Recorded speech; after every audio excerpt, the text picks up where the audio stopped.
It was Friday, February 19, 1937. A Stinson airplane was traveling from Brisbane's Archfield Aerodrome to Sydney. There were 7 people on board, 5 passengers and 2 pilots. Along the way, the plane was meant to pick up some passengers in Lismore, but it never arrived.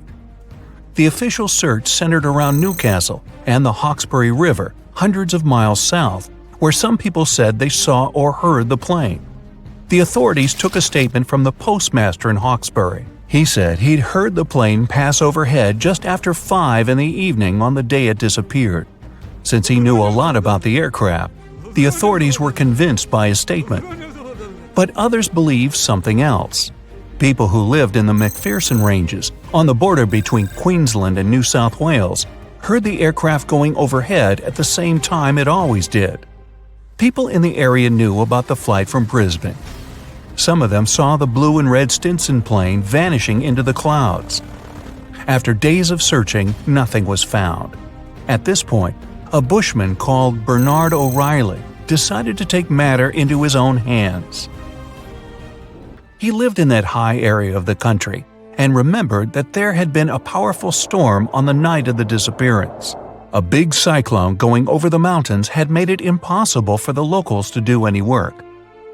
On Saturday, February 27th, O'Reilly decided to go and find the missing aircraft and find out what had happened. The day before, he had gathered all the evidence on where the plane could be. O'Reilly got his ruler out and drew a line across a map to the last known place where the plane had been heard. He saw that the line crossed 4 high points. He was sure that the aircraft had never got beyond the nearby mountain range. He packed some food, climbed onto his horse, and set out. He rode to Mount Bithingable, then set his horse home. He continued on foot through the dense rainforest. He could barely see. The vines in the forest were as thick as wire netting. There wasn't much light that day, and he struggled to get his bearings. O'Reilly searched for clues to understand where he was. He looked for patterns in tree growth and differences in the level of bloom among the plant species. He tried to spot different birds' nests, which would indicate his altitude. He spent Saturday night in the wet forest and continued his search the next day. From the top of Mount Throckmorton, through a brief opening in the clouds, O'Reilly saw some high rocks. He suspected the Stinson aircraft had crashed there. Far to the southwest, in the endless green forest, he spotted a light brown treetop. This was an unnatural color for the late summer and seemed out of place. Fires happen rarely in the rainforest, but lightning strikes were possible. Could it just be a coincidence? Judging by his map, the tree was 8 miles away. O'Reilly pushed through the forest to reach it. When he was 3 miles away from the spot, he heard 2 voices calling out cooeys. This is a shout-out used by the Australian bush to attract attention, find missing people, or indicate someone's location. He thought it could be other search teams, and answering would have confused them. So he kept silent and continued walking toward the location of the voices. He crossed a gorge and climbed up high. He called out to see if anyone was there, but still got no reply. He walked back 600 feet along the plateau and shouted again. That was when he heard a response and headed toward it. O'Reilly finally arrived and saw a big tree which had been cut down. The entire trunk of another tree was burned, and there was a mass of metal on the ground. Finally, he saw 2 men. The other 4 hadn't made it. The 2 he found were the passengers Joseph Binstead and James Proud. But as soon as he saw them, he couldn't talk. Judging by their condition, O'Reilly knew he had possibly arrived too late to save the 2 men. It was 4 p.m. on Sunday. By that time, the 2 men had been alone in the forest for 9 days. Proud couldn't move because he had injured his leg, and Binstead had been carrying water for both of them. They had only found berries to eat and had lost all hope until O'Reilly appeared. There wasn't much daylight left, and O'Reilly decided to head back using a different, shorter route to get help. He came across someone on the way. O'Reilly told them what had happened and asked to borrow their horse. He later used a utility truck to reach someone's farm and call for help. On the farm, he found the number of a Mr. Robinson from Airlines of Australia using the Brisbane phone directory. O'Reilly called him and explained things, and asked if he could organize a rescue party for the 2 survivors. Robinson agreed. O'Reilly and the farmer put together 2 separate groups. The first party, led by O'Reilly, would go back to the site with a small team, including a doctor and some supplies. They gathered at 2:30 a.m. on Monday, left an hour before the sun came up, and arrived at the site by 11 in the morning. The group led by Mr. Buchanan, the farmer, included more than 100 people. They started work at dawn, clearing the path that led to the plateau where the 2 survivors were. The plan was to carry them down the track to safety. Both Binstead and Proud would have to spend one more night in the forest, but this time they would get a tent and medical care. When the sun rose on Tuesday morning, March 2nd, the journey down the plateau started. The group cleared a 14-mile path, and the survivors' condition was stabilized. 6 of the 7 passengers had now been found, except for one. His name was Jim Westray, and he had helped the others get off the plane before it caught fire during the accident. That fire had lasted 15 minutes, but it was put out by heavy rain, which continued until 10 the next morning. On Saturday, at 6:30 a.m., before the rain stopped, Westray stood up and said he could see a farm with some sheep in the distance. The other 2 guys tried to discourage him from going and told him there was nothing out there. Westray said he would go there to get help, and within 30 seconds he was gone. When O'Reilly arrived, he was asked by the 2 survivors if he had seen Westray, but O'Reilly was sure he hadn't made it. He followed Westray's path to a 40-foot-high waterfall and confirmed his theory that he hadn't survived. The operation was successful, and the 2 survivors made it. The story made national headlines, and there were broadcasts about it on TV. O'Reilly was presented with a plaque and a check raised from the public. Years later, O'Reilly's nephew, Peter, organized tours showing his uncle's journey to the site. The airplane involved was a Beechcraft Bonanza single-engine aircraft. On board, pilot Bruce Gurnon had 2 passengers, his father and business partner. They took off from Andros Island in the Bahamas and headed northwest for the Florida coast. It was December 4, 1970. If you draw up a map, trace a line connecting the island of Bermuda, Puerto Rico, Miami, and back to Bermuda, what do you get? Yes, it's a triangle, a sinister polygon known for mysteriously swallowing over 2,000 ships and 200 aircraft over the centuries. Bruce Gurnon's plane was within its hungry grasp. But this was a typical flight Bruce had made dozens of times before. The trip usually took about an hour and a half, with no hiccups or mysterious phenomena whatsoever. The men were no more concerned than you would be during your daily commute to work. Oh, but this time would be different. They would face very unusual circumstances indeed. Bruce took off and started gaining altitude. Strange things started happening right from the get-go. At an altitude of about 1,000 feet, he noticed a small cloud up ahead. But it kept growing. Not from the plane getting closer, this thing was actually getting bigger in size. Bruce had to fly through it, and he came out the other end just fine. Another mysterious cloud appeared at 11,500 feet. This one was massive, and Bruce had no other choice but to fly through it too. So he concentrated, took a deep breath, and in they went. At that moment, it got dark as night all around the aircraft. Not a single sliver of sunshine got through. But this wasn't a storm cloud, and it wasn't raining. Bruce was starting to get worried, and then, bam! He saw flashes of white light. They would appear and vanish quickly like lightning. But this pilot knew this certainly was no lightning. The flashes were so bright, they lit up the whole space around them. Bruce kept flying for another 30 minutes when he realized this was the same cloud he had gone through earlier when he started to climb.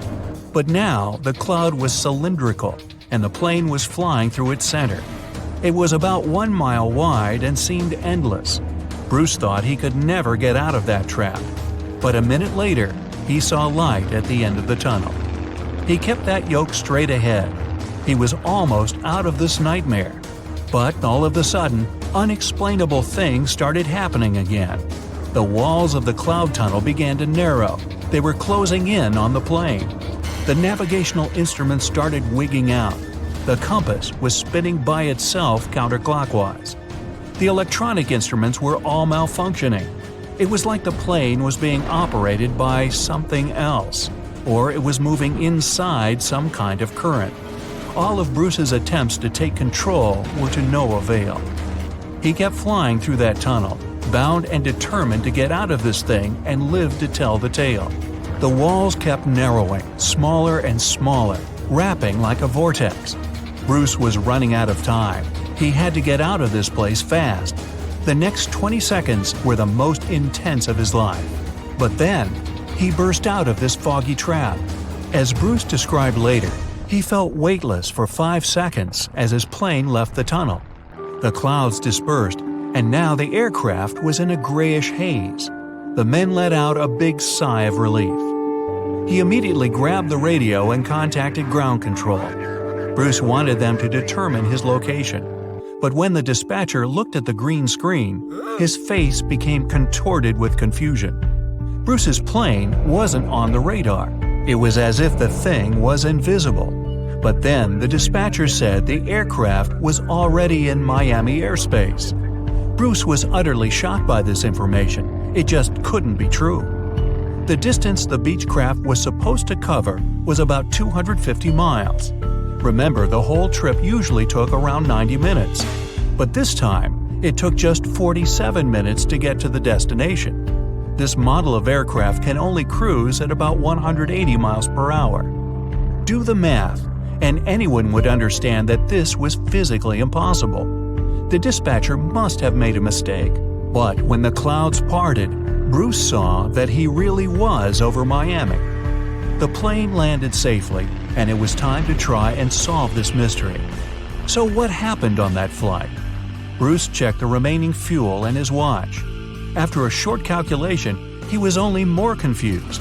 The plane hadn't gone through the amount of fuel it should have. Bruce couldn't have been wrong. He was a very experienced pilot.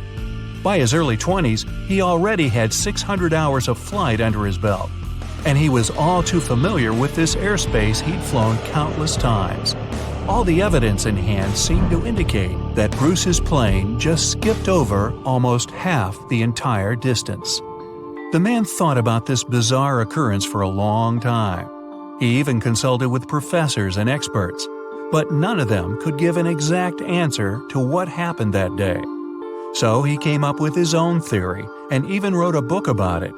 Bruce thought it all came down to this electric fog with white flashes. Others, however, theorized that dark energy was responsible for this time leap. Yes, that same dark energy responsible for the expansion of the universe. This energy could have curved time-space like a black hole, forming this strange tunnel. Bruce accidentally hit it, but he was lucky to get out of there. That's how he got into Miami airspace so fast. But dark energy is just a theory attempting to explain the unexplainable. To this day, there is no real answer for how Bruce was able to travel that distance in such a short time. But some details still can be explained.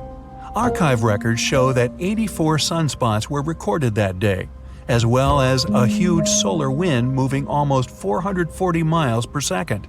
This would cause disturbances in the Earth's magnetosphere that could throw off the plane's instruments and radars. So Bruce's version that he was in an electronic fog could be right. And about these weird clouds. The thing is, they're pretty commonplace things in this area. Zones with low and high pressure are constantly colliding there. The result? Storm clouds. Perhaps that cloud growing before Bruce's eyes was simply two massive air currents crashing into each other. But so far, no one has been able to explain how the plane got to Miami so fast. Well, maybe in the future the truth will be revealed. In the meantime, it remains another mysterious riddle of the Bermuda Triangle. But it's still by far not the most shocking incident there. In 1945, a total of 5 planes went missing in the Bermuda Triangle all at once. On December 5th, some Navy student pilots were training in the area. The day's lesson? Navigation. Ironically enough, they couldn't find their way back to the base and got lost. Many people assume they ran out of fuel. This is likely to have caused the incident, but the circumstances were very strange. The students were under the supervision of an experienced lieutenant who had 2,500 flight hours. He would never let a bunch of newbies go so far that they'd get lost. The incident was called Flight 19. Even now, there's a debate about how it could have happened. 3 years later, a passenger jet headed to Miami from Puerto Rico disappeared in the same area. There were 29 passengers and 3 crew members on board. The weather was clear throughout the flight. But experts believe that when the plane was about 50 miles off the coast of Miami, it could have been hit by a strong wind that knocked it off course. Years later, divers found a similar-looking plane in the waters. But since it was lacking certain details and registrations, no one could confirm that it was the missing Miami-bound aircraft. The next month, in January 1948, another plane went missing in Bermuda.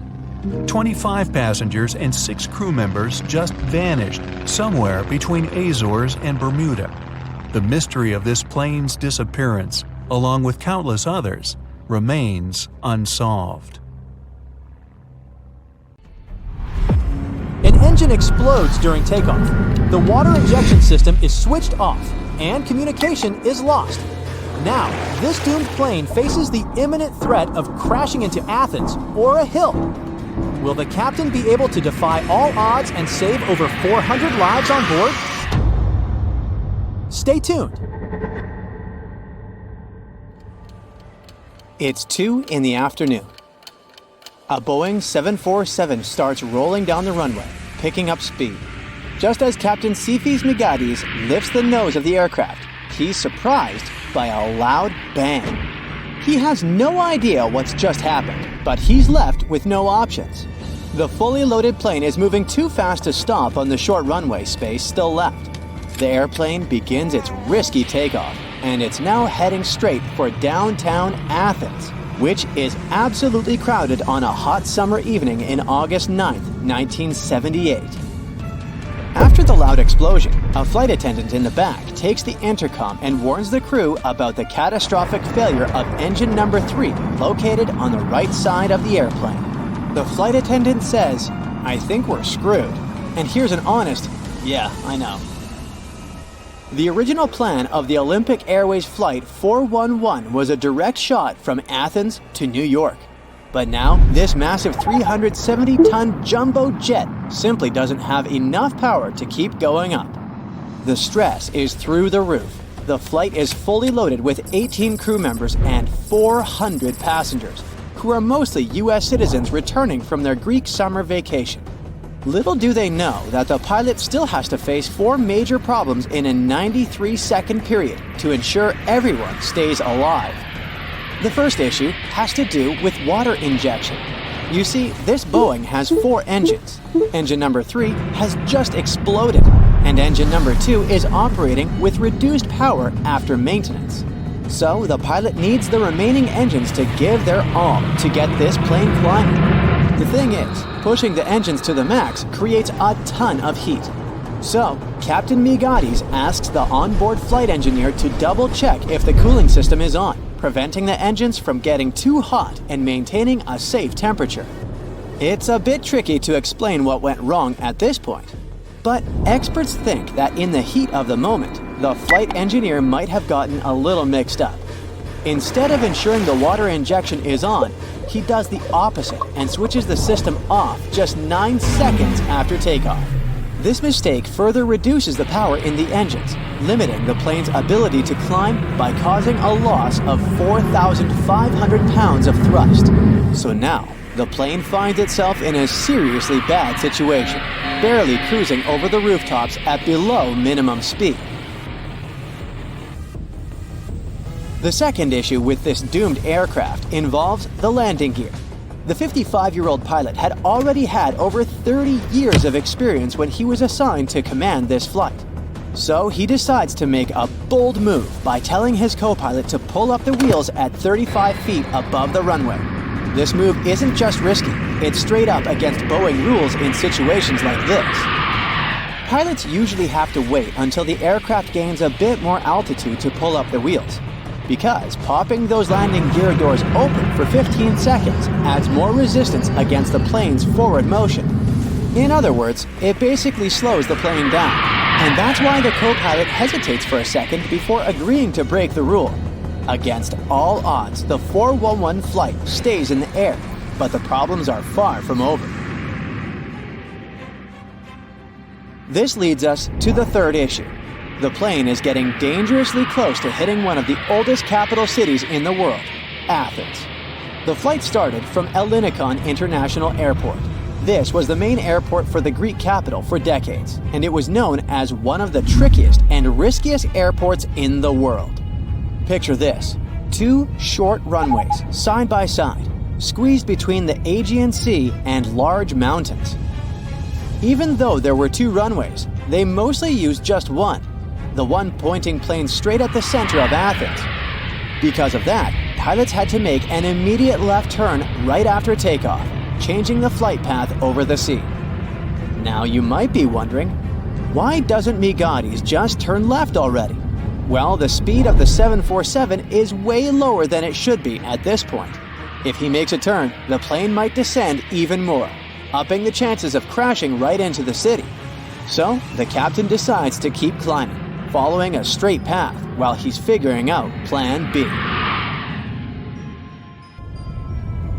Do you remember that the airport is surrounded by mountains? Well, this is problem number 4. The pilot knows that in about a mile, the airplane will face a hill that's about 200 feet tall. As Migatis watches Pawnee Hill getting closer and closer, he decides to give up a few knots of airspeed to gain the altitude he desperately needs to fly over the hill. Migatis feels relief when he sees that his risky plan has worked. The airplane flies over the hill with only 9 feet to spare. Yet, the relief fades quickly. He still needs to come up with an emergency landing plan. Imagine the cockpit eerily silent. They don't have contact with the tower anymore. While the 2 pilots are doing everything they can to keep Flight 411 from crashing, the flight engineer is still focused on fixing the problems with the engines. The terrain gets lower after the plane flies over Pawnee Hill, so the captain decides to lower the nose of the plane to trade a bit of altitude for speed. But nothing happens. In fact, the airplane's speed just keeps dropping, and they're barely exceeding an altitude of 200 feet. The plane is so low that it's even taking down some television antennas. It's around the height of a 14-story building named the Inter-American Tower. The airplane gets so close to that building that some flight attendants can actually see people's faces inside. A happy ending seems unreal as the plane is approaching a catastrophic collision with Mount Aigaleo, which is over 1,500 feet high. But suddenly, the engines kick in with more power and the plane starts picking up speed. Some specialists believe the acceleration was due to the combination of 3 things. The wind shifted, the temperature outside dropped, and the water injection system kicked back in. And the good news is that with more power in the engines, the pilot successfully gains altitude. By 2:05, Migatis managed to turn left, avoiding a collision with Mount Aigaleo. The plane is heading towards the ocean. It keeps flying for over 30 minutes to dump fuel. The idea is to make the aircraft lighter before landing, as it's loaded with 160 tons of fuel needed for the transatlantic flight. After that, the captain brings the aircraft back to the same runway from which they took off, and they land safely at Ellinikon Airport. Everyone on board is safe, not a scratch on them, all thanks to this pilot who bravely broke the rules to save his crew and passengers.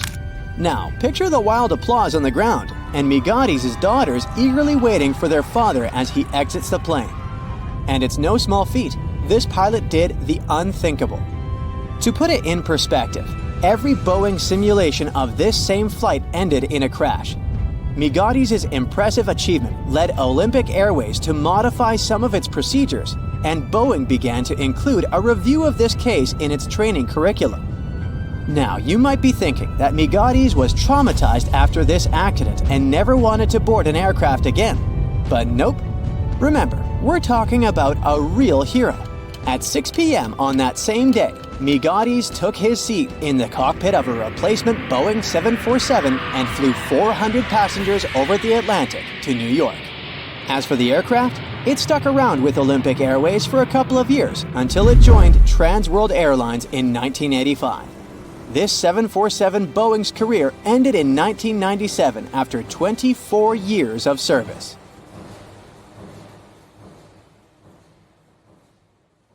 Plane with no identification marks is approaching the coast of Indonesia.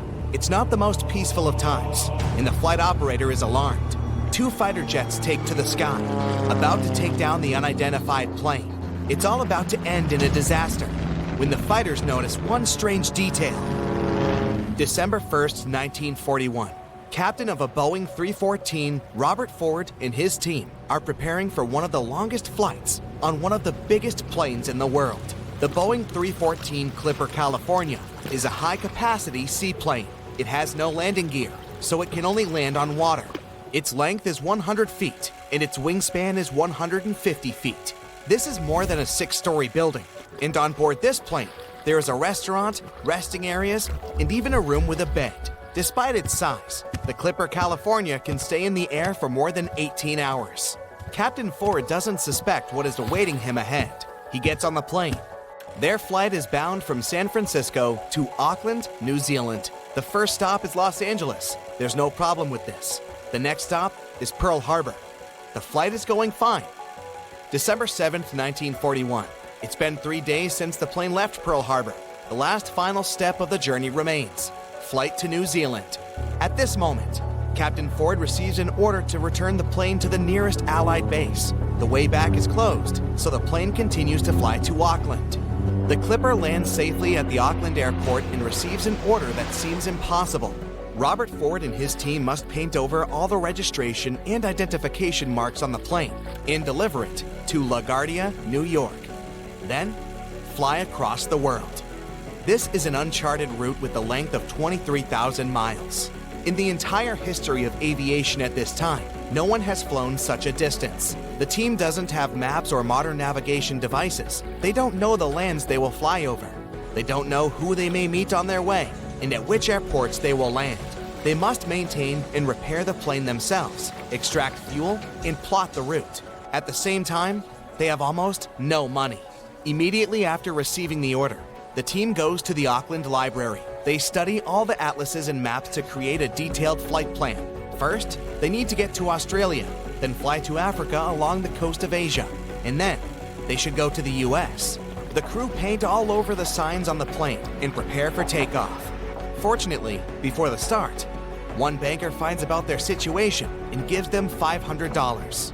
The plane takes off. The team didn't notice they forgot to paint over the American flag.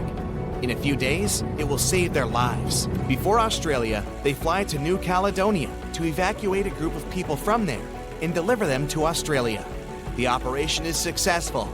In Australia, the team needs to refuel the plane. They don't find special transport for Clipper services at that airport, so the crew themselves transport 800 cans of gasoline. And here's an important detail. The Boeing 314 doesn't use conventional fuel. It needs to be filled with special high-octane aviation gasoline. Early in the morning, the Clipper takes off and heads to Indonesia. The flight is going fine. They are approaching the airport. Meanwhile, the captain of the base where the Clipper is supposed to land notices an unidentified plane. He doesn't know who's flying it and from where. No one warned him about it. It may be an enemy plane. 2 fighter jets take to the sky. They are approaching the Clipper and don't see any identification marks on its body. The pilots are about to attack, but at that moment, they notice an American flag. If Robert Ford hadn't forgotten to paint it over, then everything would have ended badly for him and his crew. The fighters allow landing. The Clipper lands on the water. A boat floats towards it to meet the plane's crew, but stops. It turns out the plane landed on a place filled with sea mines, so the boat doesn't dare to sail there. The Clipper approaches the port and miraculously avoids contact with mines. Robert Ford and the crew of the plane are well met. They are going too quickly to rest and hit the road. But then, a big problem surfaces. The plane is running out of fuel, and at that naval base, there is only ordinary automobile gas. Nobody knows if the plane engine is going to go with it. It may burn out or stop working altogether, but there's no choice. They fill the tanks with ordinary fuel. Captain decides to take off using the remnants of aviation fuel, and during the flight, they switch to tanks with ordinary gasoline. When this happens, the plane's engine begins to clap and rattle, but after a while, it calms down. The flight continues. For 19 hours, they fly on dangerous fuel. Their next stop is Ceylon. The sky is covered with clouds. The pilot doesn't see the coast in the airport, so he decides to lower the plane below the clouds. They fly at an altitude of 300 feet above the surface of the sea and notice a huge whale ahead. The plane flies closer, and it turns out it's not a whale. It's an enemy ship. The Clipper begins to gain altitude to hide back into the clouds. Finally, they are again surrounded by a white veil. The booms and blasts are heard behind and below the plane. The Clipper's flying with zero visibility for 60 minutes. Finally, the clouds are clearing and they see the port of Ceylon. The team makes a short stopover and proceeds with its journey. As soon as the plane takes off, one of the engines explodes. Fortunately, they didn't have time to fly far from the port, so they successfully landed the plane on the water and repaired the engine. The Clipper continues its mission.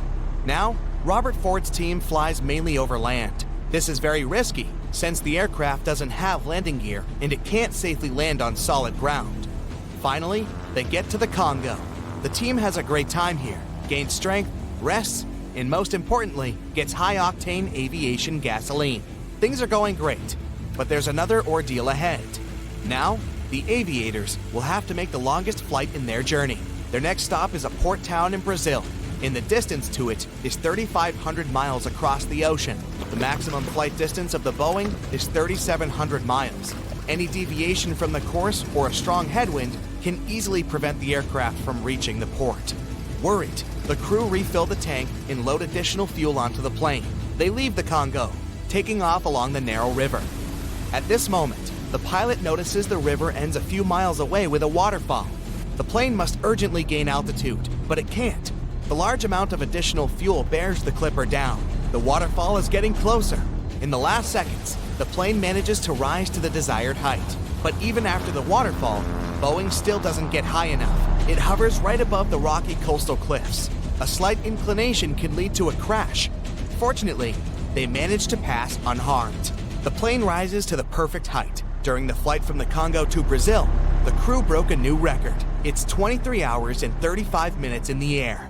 The tired crew make a long-awaited landing in the city of Natal.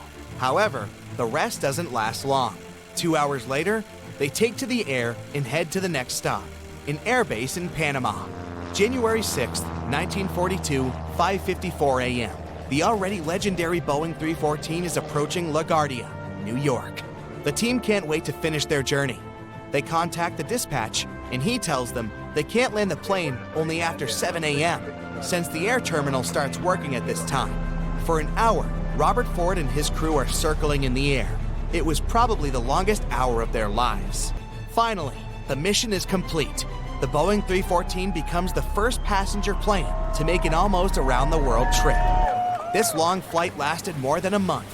This plane spent 209 hours or 8 days in the air. During this time, it covered more than 30,000 miles and made 18 landings. Do you know the feeling when you've been trying to solve one mystery for your entire life? Nope? Well, Detective Anderson does. During almost 30 years of working for the police, he solved many riddles, caught hundreds of robbers, and helped save thousands of lives. There's a huge number of successfully solved cases on his record. At the age of 25, he caught a thief who changed his own face with plastic surgery once a year. When Anderson was 30, prisoners started breaking from jails all over the world. The detective successfully solved this case. At the age of 38, he discovered the secret base of a forbidden order in a volcano's mouth. By his 50s, he managed to explain all the most inexplicable things in the world. But there was something he couldn't solve. These were two mysteries from the 50s. cases of missing planes. All these years, Anderson has been scrolling through the details of this puzzle. Unfortunately, he was too young when this story began. All he had were guesses and notes. But today, a sudden thought struck him. For the first time in many years, he felt that he could finally solve this mystery. But to do this, he had to immerse himself in this story again. So he opened the closet and pulled out 2 old magazines with detailed articles about these incidents. The first one happened in the summer of 1955. July 1st, Pan Am Flight 914 was about to depart from New York Airport with 61 people on board. The plane model was a Douglas DC-4. It differed from modern aircraft, having giant propellers instead of turbines. So, all passengers fastened their seatbelts. The plane started taxiing down the runway, sped up, and took off. It went high into the sky and out of sight. Its destination was Florida. The flight time would be 3 hours.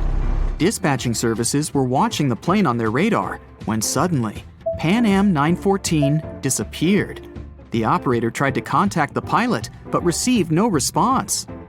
New York reported this to Florida. They said they couldn't see the plane either. Usually, pilots notify via radio if a plane crashes or gets into a storm. But this time, just nothing. After several unsuccessful attempts to establish the connection, they deployed large-scale search operations. Communication with the plane was interrupted when it was flying over the Atlantic Ocean. Therefore, the air company had to admit the aircraft crashed into the water. But this version had no proof. When planes fall that way, rescuers find floating debris. Some parts of the cabin or luggage always get to the surface. This time, rescuers found nothing. The plane didn't transmit any distress signals and didn't leave any traces of the crash. It seemed like it just disappeared into thin air. People forgot about this disaster for 37 years. And then, something bizarre happened. 1992, Venezuela, Caracas Airport. The control tower received a signal about an unknown aircraft approaching them. It was weird because it wasn't supposed to be there. There were no flights scheduled for that time. The plane was landing.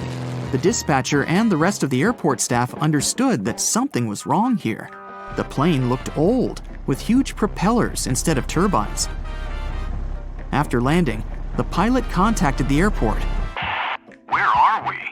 The dispatcher asked him to identify himself. A few seconds later, he received an answer. We are Pan Am Flight 914 departed from New York to Florida with a crew of 4 people and 57 passengers on board. The dispatcher didn't know what to do next. He and the airport staff understood what kind of plane they were looking at. What was this plane doing 37 years later and almost 1,240 miles away from its destination? After a few seconds, the startled dispatcher turned on the microphone and said, It is September 9th, 1992. You know that? A long pause followed. Then, the pilot responded in a panic. Oh no. Jimmy, where are we? No! Stay away! Let's go now! The airport staff saw the pilot waving his hands in horror through the glass. Then, he started the engines and took the plane to the runway. Pan Am 914 increased its speed and took off. The dispatcher tried to stop him, but the pilot didn't respond. The plane disappeared into the sky, and no one else had heard of it since that day. Detective Anderson finished reading the article. He frowned and looked out the window. Raindrops were hitting the glass. The storm outside perfectly depicted what was happening in his mind at that moment. He seemed to know what had happened to that plane. All the clues were there, lying right in front of his eyes. But to know for sure, Anderson had to move on to the next case. It was another article, dated 1989. It happened in 1954. Santiago Airlines Flight 513 took off from West Germany Airport. The plane was due to land in Brazil in 18 hours. There were 88 passengers and 4 crew members on board. The plane hid behind the clouds and disappeared from all radar. Air traffic controllers were trying to contact the pilots, but didn't receive a response. 18 hours later, they called the airport in Brazil. Those dispatchers couldn't confirm this plane's landing and couldn't contact the pilots either. The search operation lasted for several months, but they found nothing. Just like in the Pan Am 914 case, the plane disappeared from radar while flying over the Atlantic Ocean. 2 years later, the search operation ended, and Santiago Airlines ceased its activities. October 12, 1989. Airport controllers in Brazil noticed a passenger plane that suddenly appeared on their radar. It didn't answer the airport staff's questions and just circled over the airbase. After a few minutes, the plane landed and nothing. No one opened the ramp. Passengers didn't get out. Pilots didn't respond. The aircraft was in perfect condition. One of the dispatchers realized that this was the missing Santiago Airlines Flight 513 that had been considered lost for 35 years. Airport staff approached the plane and opened the doors. What they saw there terrified them. The police, customs staff, doctors, detectives, and other airport staff members gathered around the plane. No one knew what to do next. There was no living person on board who could tell the truth. The plane disappeared in 1954 and appeared 35 years later in perfect condition without any damage. So far, no one has figured out what happened. Detective Anderson noticed the stories were very similar. Pan Am 914 disappeared in 1955. Santiago Airlines 513 vanished in 1954. The difference was almost a year. Anderson scratched his head and noticed another little detail. Both planes went missing from the radar the moment they were flying over the Atlantic Ocean. There are many myths about phantom ships and mysterious phenomena connected with the Bermuda Triangle. Detective Anderson knew these tales, but these two missing planes puzzled him. He looked at two articles and understood everything. Exactly! The solution was there, right in front of his eyes. Both stories were written in the same newspaper. There was no real dispatcher who communicated with the planes. Nothing was known about the passengers. No newspapers except this one published news about these missing aircraft. It seemed they just took the same story and changed the dates, locations, and names of flights. Yes, the case was solved. It was all fake. The rain stopped. Detective Anderson looked out the window and heard the sound of a passing train. He remembered another weird and fake story. A story about a phantom train. It took place in Italy in 1911. 100 passengers boarded the train of the Zanetti Railway Company. It went through the picturesque mountainous area, got into a mountain tunnel, and disappeared. No one else had seen the train since then. All the passengers were lost, but not for long. They appeared in the past. There were records dated 1845. One unknown doctor from Mexico City wrote about 100 Italians who appeared in the city from nowhere. They were all dressed strangely and talked about one mysterious train. This was a completely made-up story. There was no proof or records about this train and the people who got into the past. A loud sound interrupted his thoughts. Detective Anderson picked up the phone. He was silently listening to the person on the other end of the line. A minute later, he answered, "Yes." The detective put the phone down. It was a new mystery for him. In the Sahara Desert, the locals noticed a huge ship lost in the South Pacific 27 years ago. There was no crew on board, no cargo, and no flags. No one knew how it appeared among the sand, but wet mud formed around it because of moisture. It seemed like the ship had just teleported there from the water. Perfect! No fakes this time. Detective Anderson put on his hat and left the office. But this story is for another video. Hey, look at this stunning futuristic interior. It's a long studio room with a low ceiling, white walls, and windows overlooking the forest. And there's also a large panoramic window in the corner. You can easily invite hundreds of guests here, and they will all be impressed. So what, would you like to buy or rent this spot? Oh, there's another minor nuance. This house is an airplane. Unfortunately, you can only fly somewhere on it if you invest a couple of $1 million for repairs, but it's possible to live here. A resident of Oregon, Bruce Campbell, created this place. He turned a giant Boeing 727 into his home, where he spends about 6 months every year. Bruce installed 2 bathrooms and a shower, made a kitchen, and equipped this place with electricity. It has everything you need for a comfortable stay. But the most incredible thing is that you can create precisely the same house. To understand how to do this, let's look at Bruce's story. As a teenager, he was watching TV when he saw a report of an aircraft boneyard. These iron birds amazed him and inspired him to create a new home. Growing up, Bruce began to study electrical engineering and always remembered his teenage dream. In the 70s, he bought 10 acres of land in the woods near the town of Hillsboro, Oregon. This area is approximately equal to 8 football fields. After that, he began to look for a plane. In 1999, he hired a rescue company to help him find a Boeing. Soon, they found a 200-seat passenger aircraft in Greece.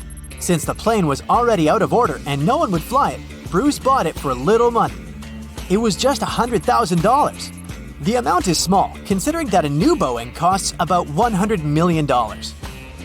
Airport staff removed the engine and fuel from the plane, disassembled it, and sent it to Oregon. After the logistics problems were solved and the plane ended up in the woods, Bruce began to turn it into a house. The repair work lasted several years. When everything was ready, the media found out about Bruce and made him a celebrity. He showed that even such gigantic things as an airplane could be recycled. Bruce invites anyone to his house to show that airplanes can be used for cheap housing. The advantages of such a house are that the airplane's outer layer can protect from cold, moisture, wind, and sun. Every year in the US, several hundred aircraft break down. People transport them to the aircraft boneyard, where these planes are waiting for repairs or turning into scrap metal.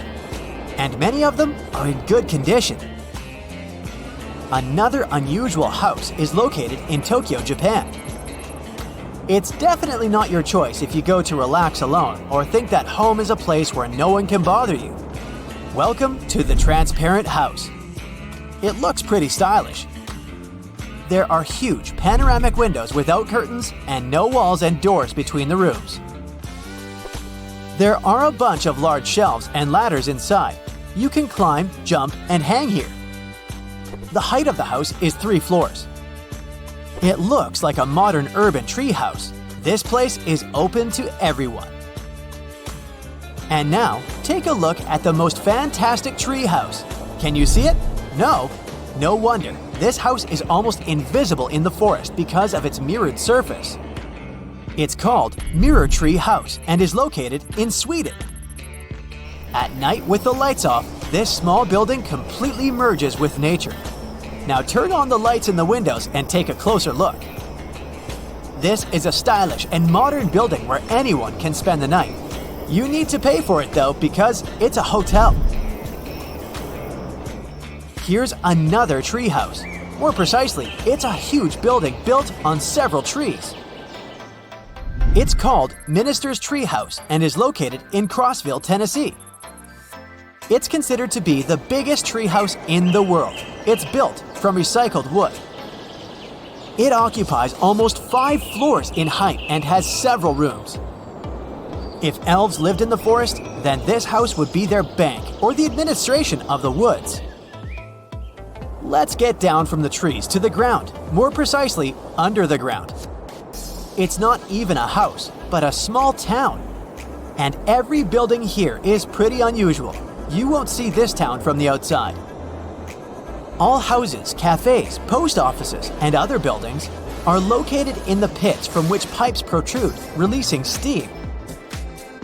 Welcome to Coober Pedy, Australia. Enter any house and see that there is ground instead of the usual walls and wallpaper. Such unusual architecture is because this place is the world's largest reserve of opal. Most of these minerals, which are sold all over the world, are mined in this city. Opal was first found in these lands in 1915. Since then, people have been coming here to search for precious stones. There are no mining companies here because it's impossible to determine large deposits of opal with the help of technology. Therefore, people mine it manually with picks and shovels. This work is quite long and difficult. So, the town residents rent a place where they dig and build a house. Spread your arms in different directions. That's the width of our next house. The distance from one wall to the other is less than the length of your body. It looks tiny, but people are happy to live here. Welcome to the Kurret House. The narrowest house in the world is located in Poland. On the streets of Warsaw, you will easily notice it. It's like it's stuck between two buildings. Everything is pretty cute and stylish inside. The white interior adds a feeling of extra space. The Kurret House serves as a transit point for travel writers. If you're working on a book, this place will be a great source of inspiration for you. This house looks like something from another planet. It's called Robert Bruno's Steel House. It stands on 4 legs, has a strangely shaped window, and is made of metal. This strange house is located in Ransom Canyon, Texas. This is the creation of the sculptor Robert Bruno. He built it from the 70s until 2008. He used about 150 tons of blackened steel and made every detail by hand. Unfortunately, the sculptor passed away before he could complete his masterpiece. There's a toilet house in South Korea, close to Seoul. This big building looks like a giant toilet bowl. It's made of steel, white concrete, and glass. The purpose of this house is to promote the hygiene and sanitation of toilets. Many diseases are spread because of poor cleaning. Inside the toilet, you will find 2 guest rooms, 2 bedrooms, and 3 bathrooms. And to rent the whole building, you need to pay about $50,000. Looking at this house in one of the alleys of London, it may seem to you that the building is about to fall apart. The house was built in the 16th century and originally didn't look like this. But in 1687, the city council ordered the demolition of the building to free space for something else. The house was almost destroyed, but its owner sued the city council. He won the case and the council was obliged to restore the house. But they did it in a hurry, using cheap materials. For many years, the wood has been bending and the house has got such an unusual shape. Let's end our realtor's journey with this fun house. People who love skateboarding will be delighted to visit this place. Welcome to Skateboard House Malibu, California. You don't leave your home to start riding. The whole house has a circular curved shape and there's no corners in it. There are beds and tables here, which you can also use for tricks. The plane had been in the air for a mere 25 seconds when the pilots noticed weird noises and bizarre vibrations. They tried several ways to improve the situation, but nothing worked. The engine surges continued, and just over a minute into the flight, when the plane reached 3,000 feet, both engines failed. First the right one, 2 seconds later the left one. The pilots decided to return to the airport they had just left. At the same time, they tried to restart the engines. Nothing seemed to work. The flight crew made a decision to pitch the plane down and then level it off. Perhaps it could help them gain some speed for the glide. But soon, they realized they wouldn't make it to the airport. Was the plane going to crash? That's when the miracle at Gottröra occurred. The morning before the flight started as usual. Regular pre-flight procedures, good weather. The members of the flight crew were experienced pilots. A 44-year-old Danish captain with over 8,000 flight hours under his belt, and a 34-year-old first officer from Sweden with 3,000 hours. So, what could go wrong? The plane itself was almost brand new. It was a McDonnell Douglas MD-81 nicknamed Dana Viking. It made its first flight on March 16, 1991. By that fateful day, the aircraft had been in service for a mere 9 months. There were 122 passengers and 7 crew members on board. Flight 751 Scandinavian Airlines was a scheduled flight from Stockholm, Sweden to Warsaw, Poland. On the way, the plane was supposed to make a stop in Copenhagen, Denmark. The aircraft took off from Stockholm according to its schedule at 8:47 a.m. local time. But by that point, the people inside had already been doomed. all because of a terrible sequence of events before the departure. It started the night before. The plane arrived at Stockholm Airport after a flight from Zurich. It was 10:09 p.m. The aircraft spent the night at the gate outside. It was cold. The temperature dropped to 34 degrees Fahrenheit, just above freezing. What made the situation even worse was that almost 6,000 pounds of freezing cold fuel, chilled during the night, still remained in the tanks located in the wings. The fuel was so cold because the plane had been flying at the cruising altitude, where the air temperature outside the cabin varied from -61 to -80 degrees.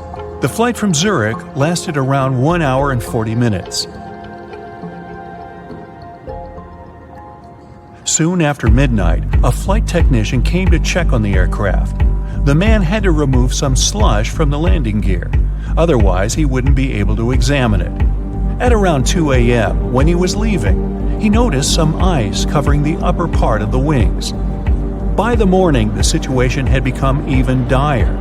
A layer of clear, almost invisible ice had formed on the tops of the wings. The plane had to leave the gate at around 8:30 a.m.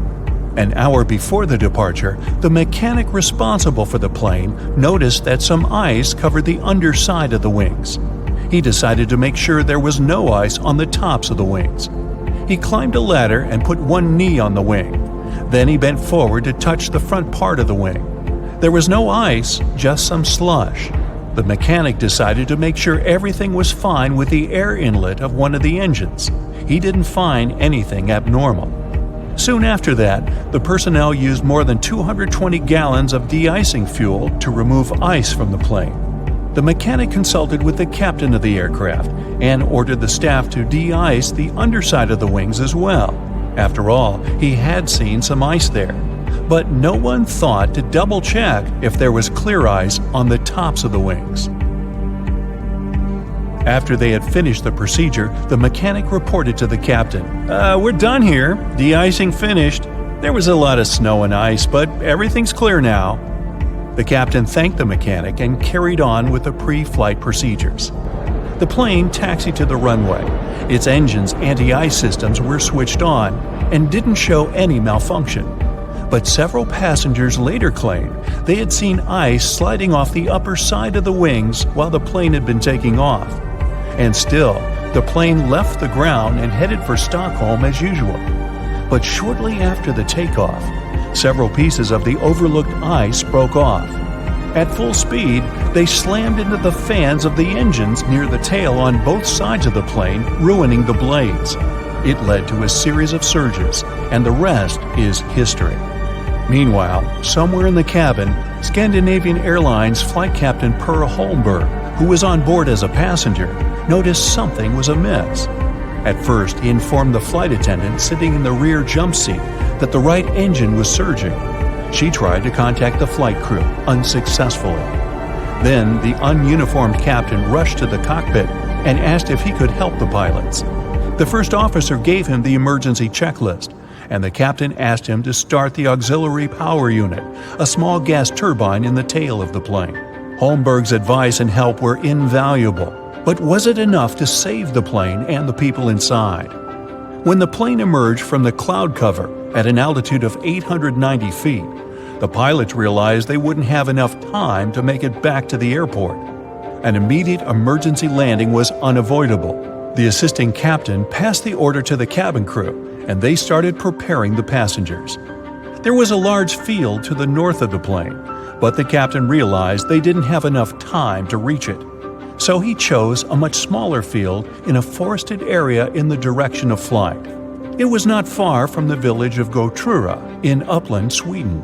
The plane was just 1,300 feet above the ground when the assisting captain started extending the flaps. At a height of 183 feet, the captain reported to Stockholm Control, "We're crashing to the ground." 7 seconds later, the plane hit several trees and lost a huge chunk of its right wing. By that time, the landing gear had already been extended and the speed had decreased to 139 miles per hour. Moments later, the plane's tail struck the ground and broke off.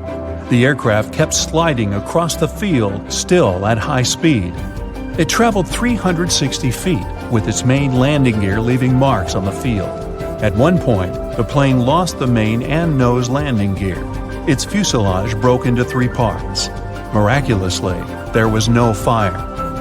If you look at the pictures from the crash site, the plane torn into pieces, with its parts scattered across the field, it's hard to believe that all 129 people on board the plane survived. It seems like a miracle, but it was also thanks to the flight attendants' quick reaction and the correct instructions they gave the passengers. They didn't panic and told the people to adopt the brace position just in time to avoid fatalities. Even more surprising, almost all passengers, except for 4 people, made their way out of the plane on their own. No wonder this accident was nicknamed the Miracle. The aircraft, though, wasn't as lucky. The 9-month-old plane was damaged so badly that it was an immediate write-off. Everyone praised the actions of the flight crew. The landing was incredibly skilled, especially in such a fast-developing, very dangerous situation. The captain himself admitted that few pilots were ever forced to put to the test the skills they got during training, at least not to this degree.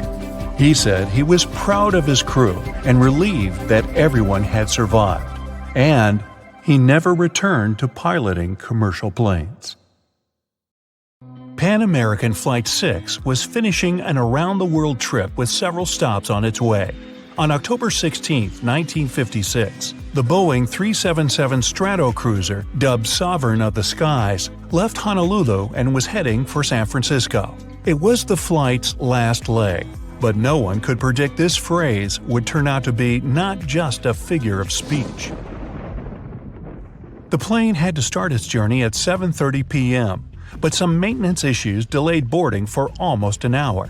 The passengers were getting a bit impatient. The plane finally took off at 8:26 p.m. and soon reached the altitude of 13,000 feet.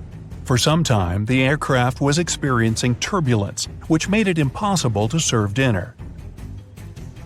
Several hours later, the lights were dimmed and the passengers stretched across empty seats preparing to have a peaceful sleep. Little did they know that sleep was the last thing they were going to get that night. At about 1 a.m., the cockpit crew got permission to climb to 21,000 feet, but once the aircraft reached the needed height, a terrible thing happened. At 1:20 a.m., one of the plane's engines started to overspeed. George Hacker, the first officer flying the plane, tried to deal with this problem by slowing the plane down. It didn't work out. This made Captain Richard Ogg cut off the oil supply to the engine altogether. After a while, the engine conked out, but its propeller kept windmilling in the airstream. It caused the aircraft to start losing precious fuel and seriously slowed down its speed. The plane was moving far too slowly now, just 174 miles per hour. It was also losing altitude at an alarming pace, at the rate of 1,000 feet per minute. The 3 remaining engines were struggling, trying to decrease the breakneck speed of the descent. At least, they were still functioning. It made the pilots feel somewhat hopeful. But all of a sudden, the captain noticed that the 4th engine started to fail. It was producing just a bit of power, even though it was working at full throttle. At 2:45 a.m., the unavoidable happened. The 4th engine started to backfire, and the pilots had to shut it down. Now the plane had only 2 working engines and was moving more and more slowly. The crew calculated how much fuel the aircraft was consuming, and a heavy silence filled the cockpit. The pilots had nothing to do but face the awful truth. The plane didn't have enough fuel to reach San Francisco. Neither could it return to Honolulu. Captain Ogg sent a radio message to the U.S. Coast Guard. Pan Am 90943, Flight 6, declares an emergency over the Pacific. At that time, a Coast Guard cutter was always on patrol between Hawaii and the California coast. Such ships passed on radio messages to the nearest airplanes and provided them with weather information. They were usually placed near the points of no return. Those were the areas where a plane would have already burned so much fuel that it wouldn't have a chance to turn back if something went wrong. That night, the Coast Guard cutter was the 255-foot Pontchartrain, and William Earl was the commander. The The plane headed toward the ship and leveled off at an altitude of 2,000 feet. Then it started to fly above the ship in 8-mile circles, waiting for daylight. It was crucial to see the surroundings because the pilots had to keep the aircraft's wings level with the ocean, and it would be impossible in the dark. During the day, it would also be easier to rescue all the passengers. The captain's decision to ditch the plane carrying 24 passengers and 7 crew members wasn't an easy or hurried one. He had to weigh numerous factors. Should I get rid of the fuel to make the plane lighter? Should I land now or wait until daylight and better visibility? But one thing was crystal clear. Having lost 2 engines, the plane was burning the fuel too fast. There was no other solution but to ditch into the ocean. As the Stratocruiser was circling the Coast Guard cutter, it managed to climb from 2,000 to 5,000 feet. It caused the plane to consume more fuel and become lighter, which was a good thing. The lighter the aircraft, the longer it would float on the surface. Plus, it lowered the risk of fire after a crash landing. The captain knew about an accident that had happened with another Pan Am Stratocruiser. That time, the plane's tail broke off. That's why Captain Ogg asked the passengers in the back to move toward the front part of the plane. Those who were sitting by the engines had to relocate too. Flight attendants removed all loose objects in the cabin and explained to the passengers what to expect. Since the problem started, the crew members had been doing their best to calm down the terrified people. When the passengers found out the plane was going to circle and wasn't landing in the dark, they were hugely relieved. Another comforting thought was that the Coast Guard cutter was out there, ready to provide them with as much help as possible. Luckily, the weather was good, and the ocean was very calm. At 5:40 a.m., Captain Ogg informed the cutter he was ready to ditch. The ship left a thick foam path in the water to help the pilots understand their height above the surface more clearly. At 6:15 a.m., the plane touched down. It was still moving at a speed of 105 miles per hour. It had already traveled several hundred feet along the surface and started to slow down when the worst possible thing happened. One of the wings hit a wave, the aircraft rotated nearly 180 degrees, and its tail broke off. After that, in a matter of seconds, the plane's nose went under the water. One of those who had been on board the plane said later that all he could see at that terrifying moment was water. It seemed to be everywhere. But after less than a minute, it started to recede. The front of the plane resurfaced. People on the Pontchartrain were staring at the disaster unfolding in front of their eyes, feeling numb. They were devastated. No one could possibly survive such a crash landing. But they were very, very wrong. All 31 people on board the plane were alive. Even more astonishingly, there had been just a couple of minor injuries. Once those on board the Pontchartrain realized the passengers and crew had survived, several rescue boats rushed toward the wreckage. Meanwhile, the captain and those passengers who had been assigned to help with the evacuation quickly deployed 3 life rafts. But when people started to climb on one of them, it became obvious the raft hadn't inflated properly. It started to sink. Luckily, the rescue boats were on time. They promptly transferred the passengers from the damaged raft to the cutter. At 6:35 a.m., the last piece of the wreckage vanished in the waves. By that time, all the people from the aircraft had already got to the safety of the Coast Guard ship. They stayed in the cutter's officers' quarters and reached San Francisco several days later. Pan American Flight 6 crash landing was the first accident when an airliner ditched into the ocean but managed to keep everyone on board safe. And the whole blood-curdling event was captured on camera. Life rafts bobbing by the plane's side, survivors being transferred to the rescue boats, the plane rapidly sinking and disappearing among waves. Sometime later, all the crew members got awards for tackling the emergency and keeping the passengers safe. Captain Richard Ogg was the first person to receive the Civilian Airmanship Award presented for the most outstanding skills and heroism. Her name is Lillian Boyer. Wait a minute, why is she standing on the wing of an airplane? Well, from 1921, Lillian made a living doing completely crazy mid-air stunts on planes. She really knew how to put on a good show, and she became famous all over the United States. But Lillian started her unusual career completely by accident. She was a regular 21-year-old waitress at a Chicago restaurant. That changed when two pilots named Elmer Partridge and Johnny Metzger became frequent customers there. One day, they offered Lillian a ride in their old biplane, a Curtiss JN-4D Jenny. She agreed, and they headed over to the local airport. Soon, Lillian was in the air. It was the first flight of her life, and she was incredibly excited. Flying didn't scare her at all. In fact, with a strong wind blowing in her face and the noise of the engine ringing in her ears, Lillian realized that planes were her calling. 4 days later, Partridge asked her if she wanted to take another flight. This time, Lillian decided to do something bold. When the plane was flying at 65 miles an hour, she got out of her seat and stood on the wing. But even then, she wanted more. So she walked all the way to the edge. The whole time, Partridge was screaming at her to sit down because he thought she was going to jump. She could barely hear his voice because of the engine noise. But Lillian wasn't scared at all. She actually enjoyed it. When the pilot saw what she could do, he introduced her to Billy Brock. He worked at the Chattanooga airport and was looking for someone who could do tricks on the wing of a plane. They shook hands and soon got started on Lillian's training.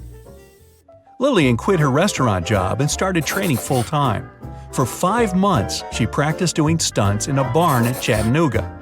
She used a model plane which had soft mattresses placed underneath it for safety. She did gymnastics with an instructor, as well as running and other sports, and she changed her eating habits. Soon, she was ready for a real flight. And she proved she was the best. Lillian was the first female stunt person to perform tricks like hanging from a plane using one hand or hanging by her knees or ankles. Her bravery amazed people, and she quickly became very popular. She and Brock started doing air shows at various fairs and festivals, and she turned into a real star. When they came to town, the crowd always recognized them. There was always a car waiting for Lillian, and she had a lot of passionate fans. Lillian was the only woman at the time who could perform one very risky stunt. She would get out of the cockpit holding a thin wire, which had a mouthpiece at the end of it. She would do a few tricks on the edge of the wing and then hang under the plane, holding on by only her teeth. The spectators couldn't see the wire from hundreds of feet below, so it looked both pretty shocking and amazing. The crowd would erupt into screams when Lillian performed this trick. Then Brock would lower a special ladder and she'd grab it and go back to her seat. But there were also accidents. These reminded Lillian and Brock that they were engaged in a very dangerous business and that they had to be as careful as possible. During one of their shows in 1924, they planned to do an unusual trick. Brock was going to do a loop while Lillian was standing on the biplane's top wings. The idea was for her to slip her feet into some straps, and the centrifugal force of the loop would help Lillian keep her balance. But during the actual trip, something went wrong and the strap broke. Lillian smashed really hard into the wing, but she still managed to climb back into her seat. She was injured, but she kept on doing her shows. When she was performing in Trenton, New Jersey, in October 1925, Lillian had another 3 accidents during some parachute jumps. On the first day of the show, the wind took her away from her landing spot and she fell onto the seat of a Ferris wheel. Some of the audience thought it was just another crazy stunt, but it was actually a very dangerous situation. Luckily, the Ferris wheel operator realized that Lillian was in trouble and stopped the ride. The second time, she couldn't control her chute and struck the roof of the grandstand. She hit it hard and got stuck there, and people had to look for a ladder to help Lillian down. On the third day of her show, Lillian's parachute almost landed on a tent, so she pulled on the shrouds as hard as she could to change direction. But this made the parachute turn inside out, and Lillian fell about 50 feet straight into the ground. She suffered a lot of injuries and had to be hospitalized, but she was treated very well. She was in the hospital for 2 months, and all of her bills were paid by an anonymous person. Lillian thought it was probably the president of the fair. He liked her. In fact, since she was a star, a lot of men admired her. But she didn't risk her life for money or fame. Lillian did all this for herself. Brock got almost all the money from their performances, and that was her decision. They usually perform for 2 or 3 days straight, or even a whole week. They were paid $1,000 to $1,200 for one performance, but Lillian only got $100. As she said herself, that was a decent amount of money, and it was enough for her. So Brock ran the business, maintained the plane, and hired mechanics and crew. But their show was called Lillian Boyer's Flying Circus, and there was a reason for that. Brock was in love with Lillian.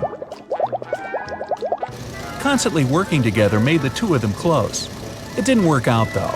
Lillian told him that there wouldn't be anything between them. But he still cared about her, and Lillian really appreciated him for that. She trusted her pilot with her life, and she admired his skill.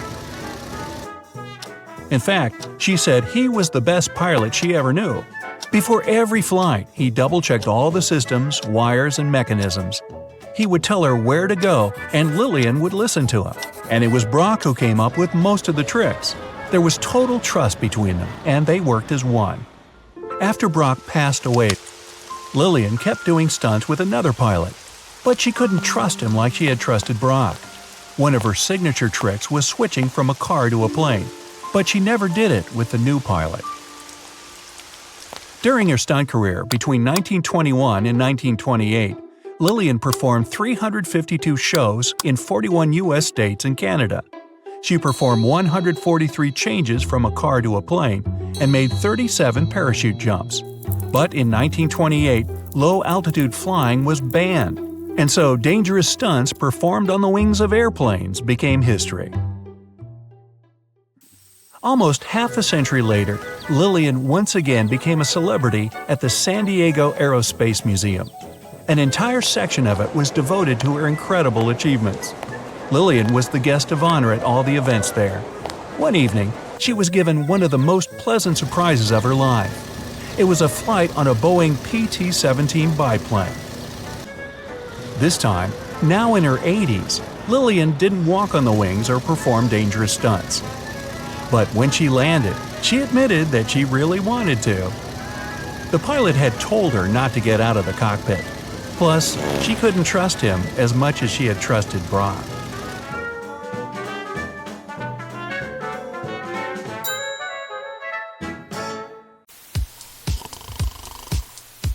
Have you ever watched an action-packed Hollywood film where an airplane gets a hole in its side and everyone starts freaking out? Stuff starts flying all over the place and people are barely staying in their seats.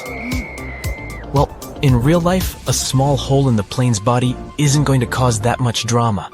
However, I have an incredible story to tell you about a pilot who actually managed to land a plane with half of its roof missing. Can you believe it? Make sure your seatbelt is fastened because this one is going to be a wild ride. On April 28, 1988, a Boeing 737 owned by Aloha Airlines took off from Hilo International Airport en route to Honolulu. Before this flight, the plane had already flown 3 short trips from Honolulu to Hilo, Maui, and Kauai. Everything was chill that day, and the weather was nice and calm. It looked like smooth sailing all the way. The captain of the flight was Robert Schornsteimer, and the co-pilot was Madeline Tompkins, both experienced pilots with thousands of flight hours in the Boeing 737. Bright and early that morning, before taking off from Honolulu, Madeline did the regular pre-flight inspection and said that everything was good to go. At 11 a.m., they took off from Honolulu and went to Maui, then Hilo. When they got to Hilo, they didn't leave the cockpit or check the plane from the outside. It wasn't a requirement, so why bother? At 1:25 p.m., the plane took off for the final leg of the round trip, with 95 people on board. 89 passengers, 2 pilots, 3 flight attendants, and an FAA traffic controller who sat in the observer seat in the cockpit. The plane had taken off like normal and reached its cruising altitude of 24,000 feet without any hiccups. But then, 26 miles from Kahului, things went totally haywire. The pilots heard a loud whooshing sound, followed by a crack, and then a rush of wind that was so loud it was deafening. Turns out, a small section of the roof on the left side had come loose, causing the plane to decompress explosively. And to make matters even worse, the decompression caused a chain reaction that led to a huge chunk of the plane's roof ripping off completely. That missing part was a massive 18.5 feet long and was part of the skin that covered the plane from the cockpit all the way back to the forewing area. The pilots didn't have a clue what was going on when the disaster struck. The first officer, who was the one in charge of the plane at that time, suddenly felt her head snap back, and then she saw a bunch of gray insulation and debris flying around the cockpit like it was a tornado. Meanwhile, the captain took a look around and was shocked to see that the cockpit door was nowhere to be seen, and instead of the first-class ceiling, he was staring straight up at the sky. The plane started to tilt from side to side, making it challenging to keep it under control. The crew in the cockpit quickly put on their oxygen masks, and the captain took over control of the plane. He then initiated an emergency descent towards the nearest airport on Maui Island. Luckily, all the passengers were seated, and most of them had their seatbelts fastened since the seatbelt sign was still on. Unfortunately, the 3 flight attendants were caught off guard. One of them was near the hole and was pulled out of the plane. The other 2 were thrown to the floor, with one of them hitting her head hard and losing consciousness. The third attendant tried to help the passengers and keep them calm. At the same time, the pilots were desperately trying to let air traffic control know that they were in trouble. But there were communication problems even between themselves due to the loud noise and the fact that they were wearing oxygen masks. They had to resort to hand signals to understand each other. Moreover, they were unsure whether their messages were being heard by ATC. The plane's controls were not responding properly, which made the captain's job of flying the plane even harder. The first officer was doing her best to assist the captain and communicate with the tower.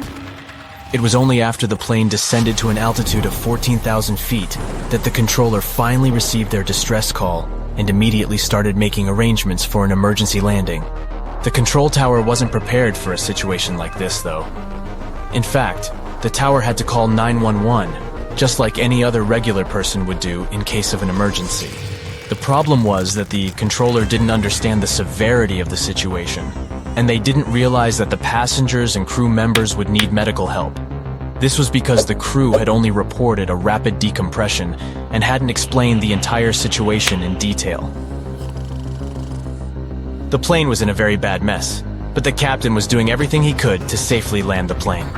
As they descended towards the airport, the captain commanded the first officer to lower the landing gear, but the indicator light didn't turn on. The plane also had an issue with the left engine, which failed as they approached the runway. Despite these problems, the captain used the reverse thrust of the working engine to try and land the plane.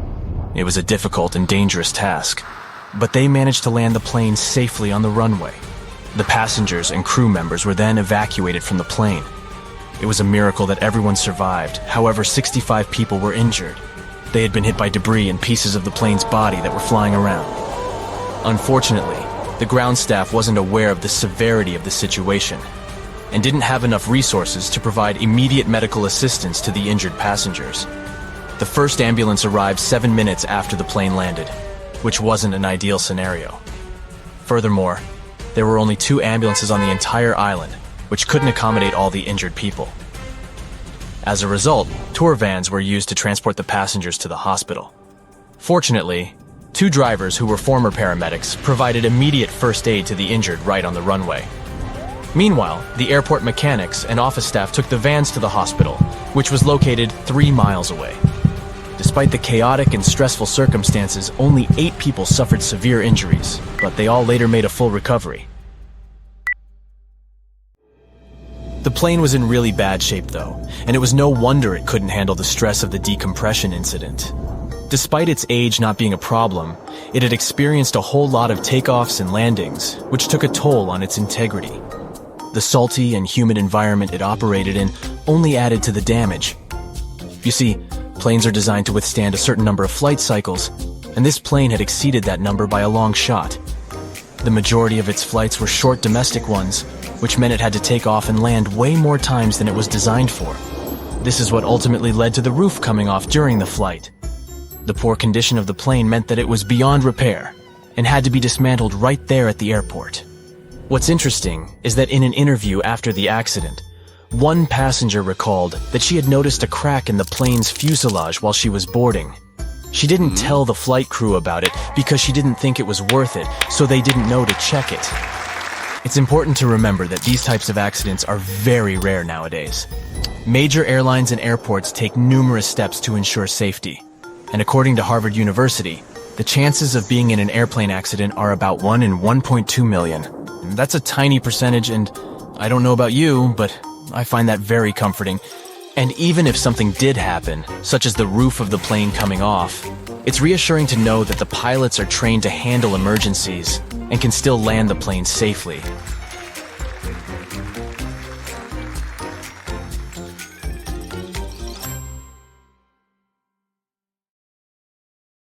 A lot of weird incidents have happened in the mysterious valley of Hudson ever since the 1950s.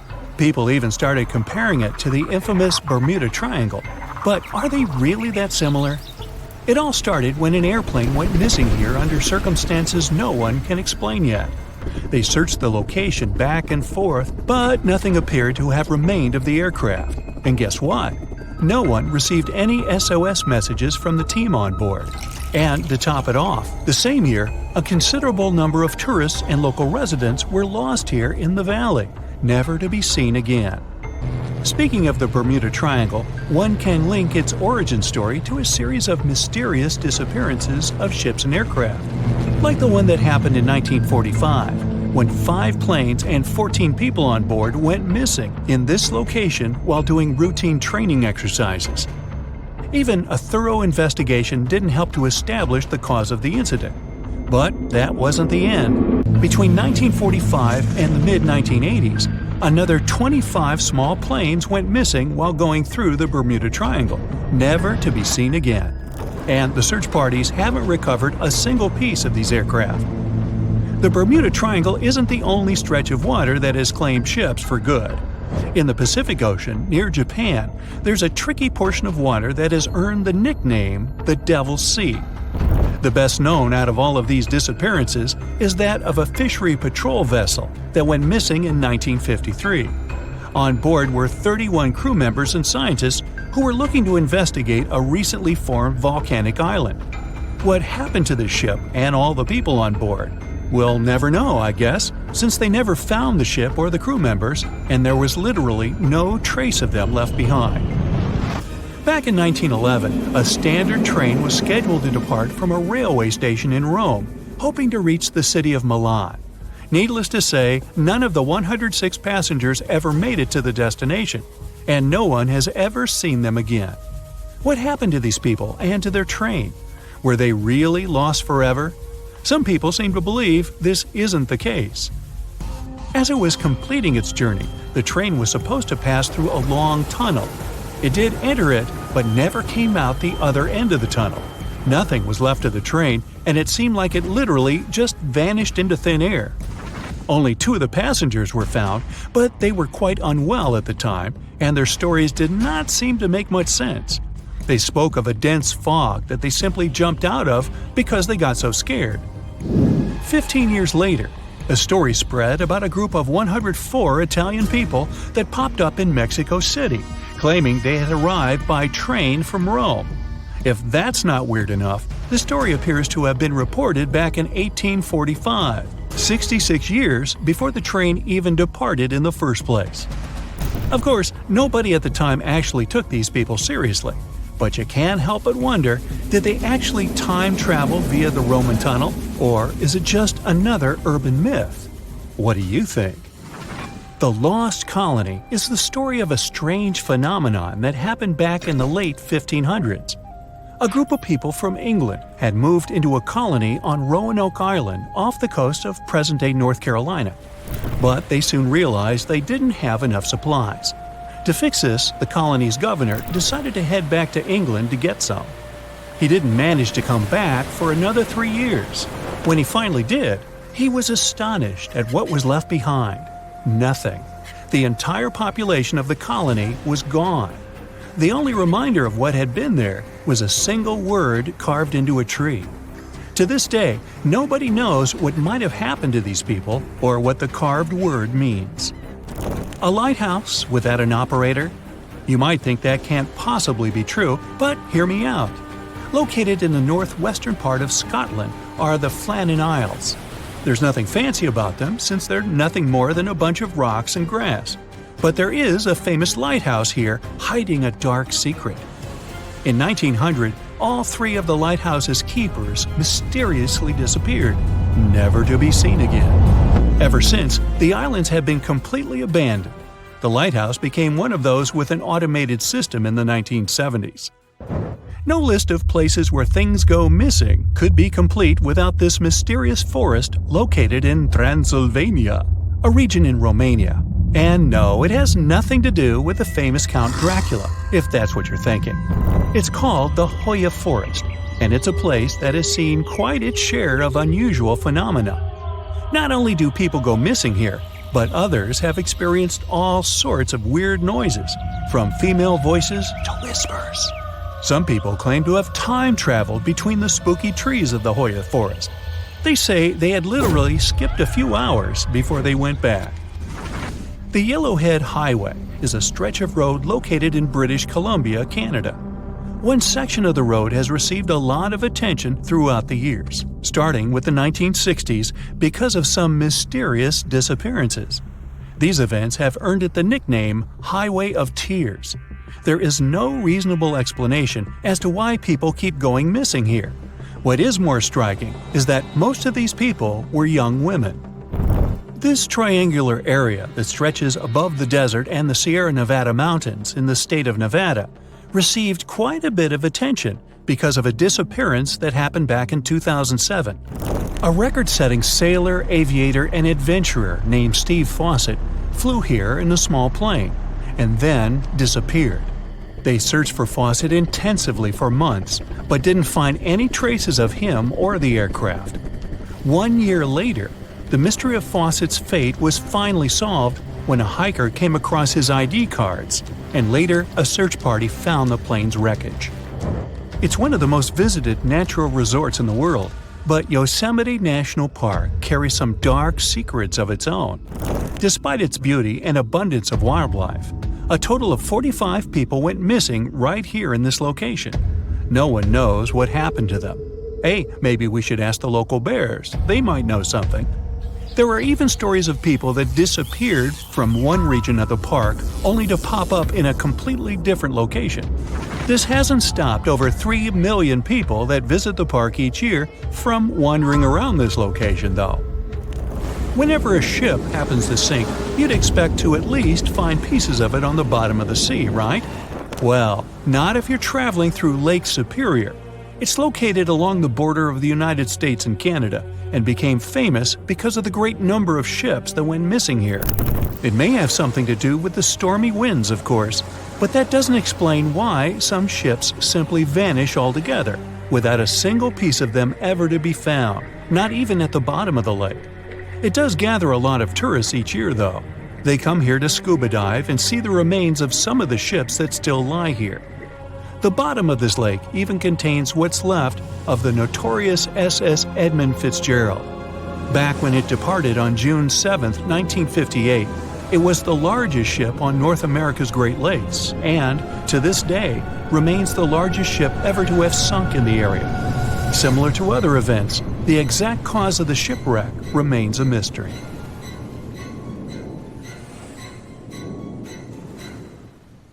You unbuckle your seatbelt and stand up, stretching your legs after a long flight. You head towards the restroom and think about freshening up. Suddenly, you're in the air. Luggage flies around you. It feels like the world is ending. You're 30,000 feet above the ground, and you're heading for a crash landing. Before you have any more time to think, everything goes black. In early 2001, a massive Boeing 747 carrying over 400 people took off from Tokyo Haneda International Airport. The flight progressed like normal until it reached 39,000 feet and coasting speed. Food was being served, and passengers were up and about like they would be on any other journey. Slightly earlier in the day, a Japanese airline flight between Busan, South Korea, and Tokyo, Japan had begun in a similar fashion. This one was smaller, with about 250 people on board. It had also started coasting at around 37,000 feet. Both of these planes were on a similar flight path, only 2,000 feet apart, and due to meet over the Japanese island of Honshu. They were both close to this intersection when the pilot of the Boeing 747 noticed his anti-collision indicator going off. This was when he first knew something was wrong. One of the critical aspects of modern air travel is the coordination of air traffic control. Every flight is monitored, and pilots are advised if anything goes wrong. The entire point of air traffic control is to organize flights so well that collisions are impossible. Every modern plane is built with collision monitors, but they are never supposed to be used because of this. While the anti-collision indicators buzzed, 26-year-old trainee Hideki Hachitani was sitting behind the radars at the control tower, monitoring both flights. The stress of having to oversee more than 10 planes was overwhelming him. This isn't surprising, given that he wasn't even certified to operate by himself without supervision. When he noticed the potential collision, he rushed to prevent a disaster. He quickly contacted the flight from Busan that was cruising at 37,000 feet and told them to dip lower, trying to create a bigger gap between the planes. In his rush, though, Hachitani had made a terrible mistake. He had contacted the wrong plane. Instead of telling the Boeing 747 to reduce its altitude, the pilot of the other plane followed Hachitani's instructions and lowered from 39,000 feet to 37,000 feet, the exact same height as the 747. Both planes sped toward each other at 500 miles per hour on a collision course. Hachitani was beginning to panic now. When he noticed that the flight from Busan hadn't descended, he quickly instructed it to turn right. The pilot had, of course, failed to follow the instructions given because they'd been sent to the wrong plane. For an unknown reason, the instruction to turn right failed to reach anyone at all this time. The communications from air traffic control were failing, and the pilots didn't have any idea of how much danger they were in. When seeing Hachitani panicking behind the control panel, his supervisor rushed to the scene and took control of the situation. She contacted the flight from Busan and now told it to climb up. Amazingly, when she did this, she gave the order to a flight that wasn't even operating that day. Both of the flights ignored her because they didn't know that the message was intended for them. The Boeing pilot was at least aware that there was another plane close by, but his faith in air traffic control would have comforted him. Surely, if anything was badly wrong, someone would send him more instructions? At this point, the crash was beginning to look inevitable. For the passengers on the flights, though, everything would have seemed to be normal. They might have been eating some snacks, stretching their legs, or maybe waiting in line for the toilet, completely unaware that they were on course to fly straight into another plane. Luckily for all of the 600-plus people involved, the pilot was well-trained and confident in a situation that would cause most people to freeze up. Through his windscreen, he saw something that no pilot should ever see: another plane heading directly for him. With cat-like reflexes and remarkable composure, the Boeing pilot gripped the throttle and steered the plane down as low as he could for the seconds he had before the collision. The Boeing flew straight underneath the other flight.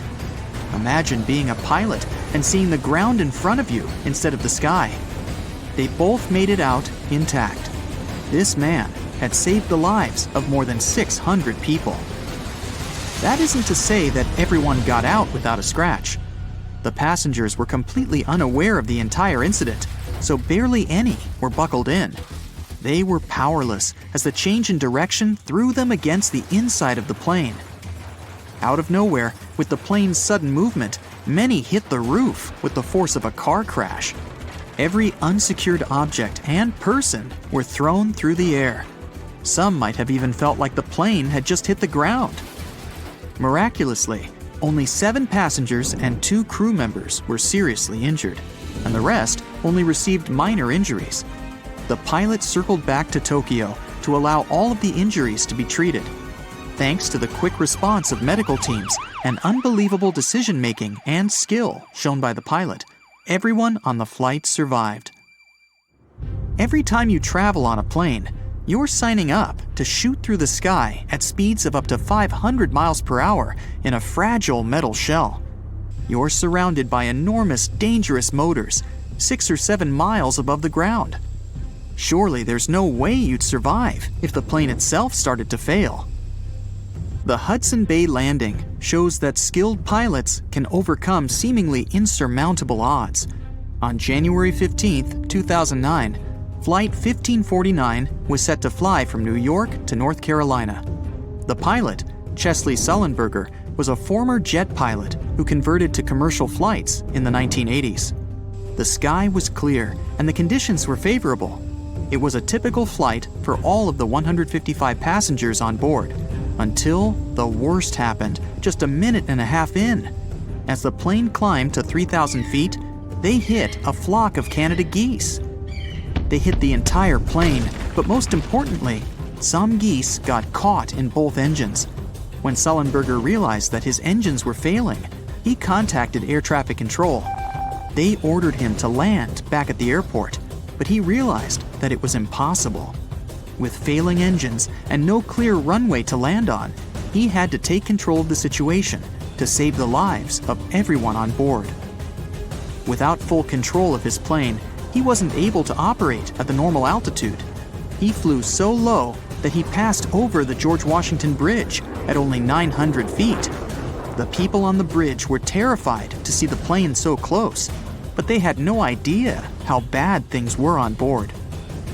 With the plane speeding at 140 miles per hour, Sullenberger saw the Hudson River in front of him, and he had no choice but to land on it.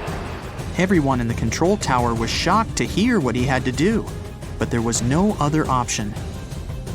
Landing on a runway is one thing, but commercial pilots aren't trained to land in a river. Sullenberger had to think clearly and plan the landing while flying towards the ground. He made sure to allow the tail to touch the water before the nose. Landing nose first would compromise the engines further and cause even more damage. Amazingly, the plane touched down on the water without falling apart. Their momentum gradually decreased until they were at a slow, steady pace across the surface. From a distance, people might have thought it was just a slow-moving boat. A ferry arrived impressively quickly to fetch the stranded passengers, who waited on the wings and the inflatable slides. Everyone received minor injuries from the collision with the river, but they all survived. Captain Sullenberger went down in history as one of the most remarkable pilots ever, having saved so many people from a seemingly hopeless situation. There was even a movie made about his heroics.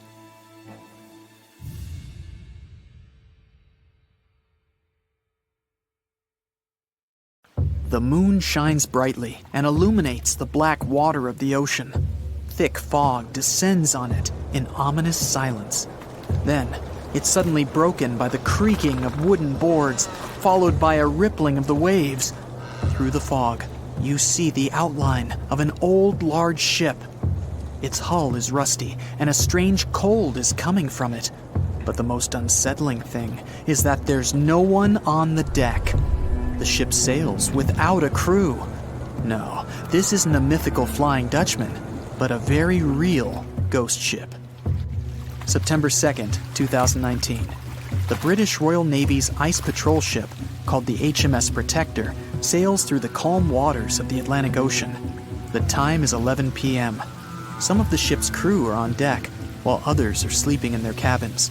The captain steers the ship and looks straight at the horizon. The sky is lit up by an orange twilight, and clouds float in the distance.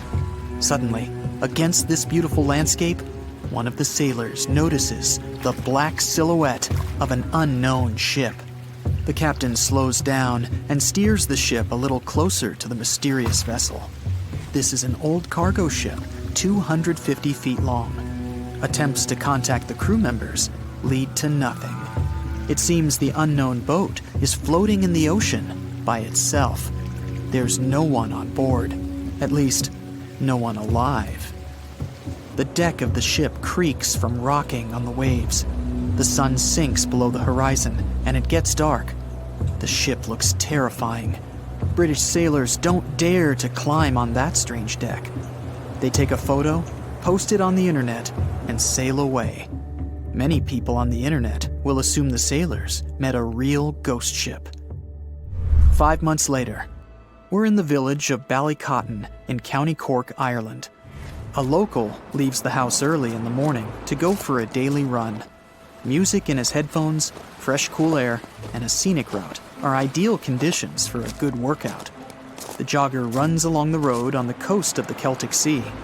There was a strong storm last night, and now the sea looks calm. The man runs along the top of a low cliff and notices a huge vessel. An old rusty cargo ship 250 feet long lies on the beach, right among the rocks. No people on board. It seems the ship has been here for ages, but the local is sure this vessel wasn't here yesterday. A little later, it turns out this is the same ship that the sailors from the HMS Protector saw 5 months ago, thousands of miles from this place. The cargo ship, called the Alta, was built in 1976. Nobody knows who used it all this time and for what purposes. It's only known that in 2017, the ship was purchased by a new owner and marked with the flag of Tanzania. It's important to say that almost all cargo ships are equipped with AIS, Automatic Identification System, which is needed to track ship movements in the ocean. Since 2015, something strange started happening with the Alta's AIS. The ship disappeared from the satellites, then reappeared again. Over the past few years, this ship had changed several names and flags. It's not surprising that its AIS shut off and turned on numerous times. It's said that some of those who disable AIS on their ships do so to hide outlaw activities. The ship's captain, whoever it was, clearly didn't want to show the Alta's movements. As AIS showed in 2017, the ship had sailed near Greek port cities. The Alta made 12 stops in 3 such cities in different parts of Greece. Then, the AIS signal disappeared, and 10 months later, the Alta reappeared near the northern coast of Africa, 1,200 miles from Greece. In September of 2018, the ship was sailing about 1,400 miles southeast of Bermuda, and at that time, the crew members started having problems. There were 10 people on board the Alta. On September 19th, the ship's engine failed right in the middle of the Atlantic Ocean. The nearest shore was very far away. The ship began to drift. As days passed, the crew couldn't fix the vessel. Food supplies were running low. The crew started to panic and tried to contact someone. The situation got worse as a strong hurricane was approaching the place where the ship broke down. Crew members contacted the U.S. Coast Guard. On October 2nd, a helicopter headed towards the ship. Food and water were unloaded on the Alta. This was enough for the crew to bide their time for several days. About a week later, a rescue boat sailed about 1,500 miles to reach the Alta and help the stranded sailors. Shortly before the start of the hurricane, American rescuers succeeded. The entire crew of the wrecked ship was taken to Puerto Rico. The Alta remained drifting in the ocean. After a while, another ship arrived to tow it to the coast of Guyana. Then, something went wrong again. The ship was hijacked. Who did it and why remains a mystery to this day. But then, for some unknown reason, the thieves decided to abandon the ship and left it to drift in the ocean. For almost a year, the ship's location couldn't be tracked. Then, in September 2019, the vessel was found by the British Royal Navy. How the Alta was able to cover the distance across the Atlantic and wash up on the coast of Ireland is unknown. An investigation has been launched in Ireland. It's necessary to identify the owner of the vessel and find a responsible person to take on the task of towing it. But no one has since been found. Once, an unknown person called the Irish authorities and introduced themselves as the owner of the ship, but didn't provide any evidence. Several barrels of oil were found on board the Alta. To dismantle the ship, the Irish authorities will need to spend about 10 million euros. Local residents are annoyed by the wreck too. Corroding metal is bad for the environment, and kids have already snuck on board and posted a video on the internet from inside the abandoned ship. The further fate of the Alta remains unresolved. It's still lying there. That ship sailed in the ocean for just 2 years. Now imagine if some other managed to drift for 38. In all that time, no one could catch this ship, and people still seek it. That vessel is called the SS Bechimo. It was a merchant ship owned by a Canadian trading company. In 1931, the ship got stuck in ice off the coast of Alaska. A strong snowstorm began. The team waited a week for it to end, but the storm only intensified. One day, the weather improved a bit, and part of the team was evacuated to the nearest city. Another part of the crew, with the captain, set up camp near the ship. The storm started again and didn't stop for a long time. The blizzard was so heavy that the ship's captain couldn't see beyond his arm's reach. Finally, when the storm was over, the captain saw that the ship simply vanished. He decided the Bechimo sank during the storm. A week later, the ship was found, drifting near the place where it was lost. The hull of the ship was damaged so badly that it was unsafe to sail on it. The captain decided to abandon the ship. However, it didn't sink. For the next 38 years, it was drifting at various points along the Alaskan coast. Several times, people climbed on the ship, including native Alaskan residents and a group of researchers. Attempts to save the vessel from the sea ended in failure. The salvage operations were hampered by drifting ice and bad weather. The last time it was seen was in 1969. The ship was frozen and blocked by the ice. In 2006, the government created a special project to find the Bechimo. However, in all these years, the ship still hasn't been found. Its fate is unknown. It's likely that the ship has finally found peace and is now lying on the seabed of the Chukchi Sea. You've probably seen Hollywood movies where somehow a small hole opens up in the side of a plane and then immediately it's utter chaos. Food trays and bags flying, seat belts barely holding passengers in place. Luckily, in reality, small damage to the fuselage won't cause such dramatic consequences. But would you believe me if I told you there was a pilot that managed to land a plane with half the roof torn completely off? Buckle up.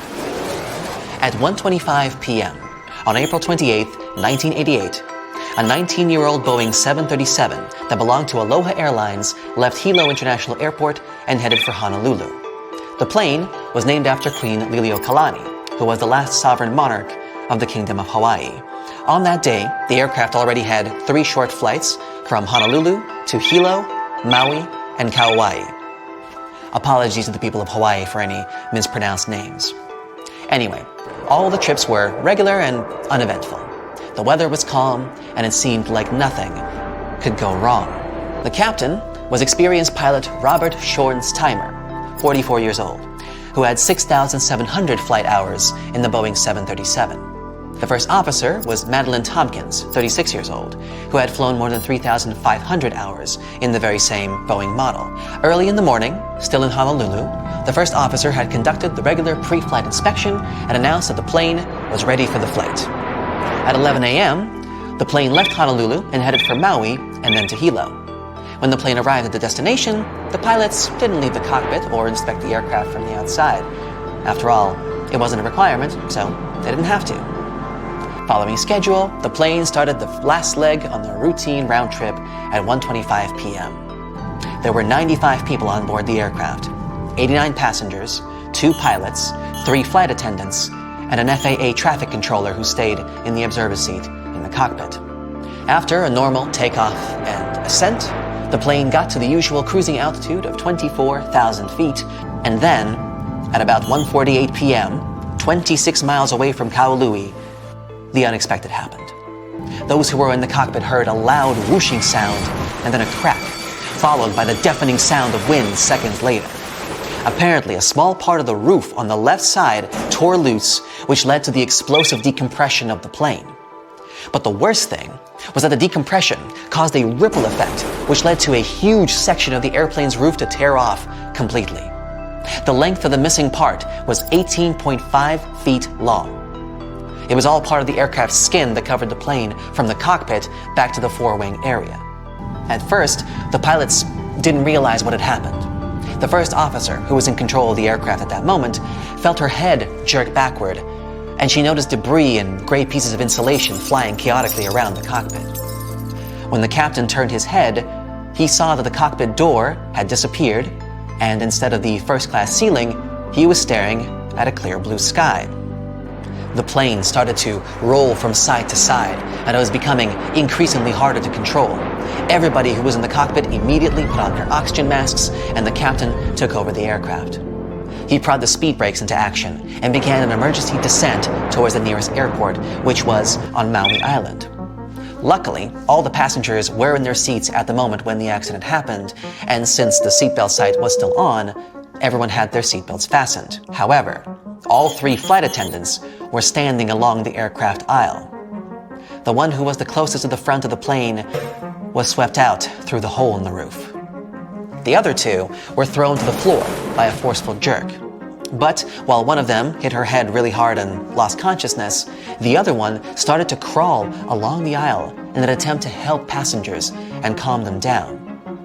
At that same time, the pilots were trying to contact air traffic control and signal an emergency. To make matters worse, they couldn't hear each other and had to use gestures to communicate. They also didn't know whether the radio worked and whether they had managed to deliver their message. The flight controls were sluggish and loose, and the captain was struggling to control the plane.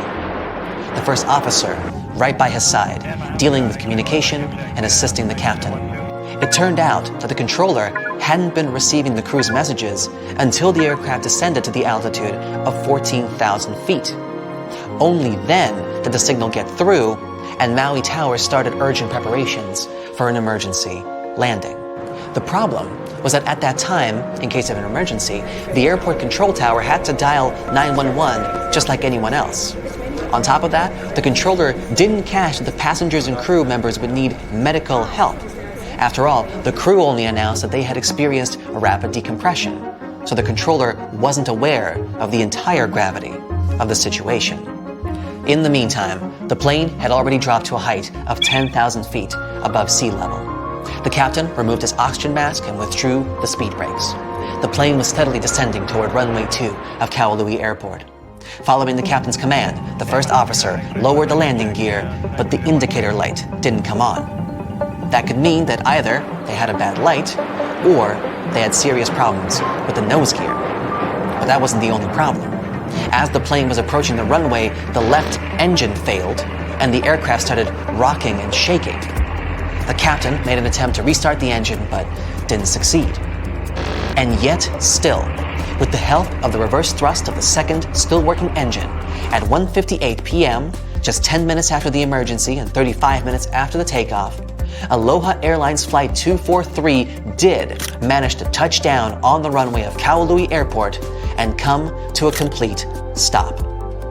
Landing a plane with such a huge loss of integrity was an unprecedented feat. As soon as the plane stopped, the evacuation began. Everyone on the plane, except for the one flight attendant who had been pulled out of the plane, was alive, although 65 people were injured.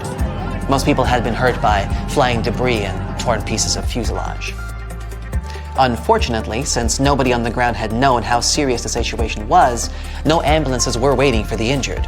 The first one arrived 7 minutes after the plane landed, and there were only 2 ambulances on the entire island, which obviously couldn't fit all the people. That's why the passengers had to be transported to the hospital in several 15-passenger tour vans that belonged to the company Akamai Tours. Luckily, 2 Akamai drivers used to be paramedics, so they started to tend to the injured right on the runway.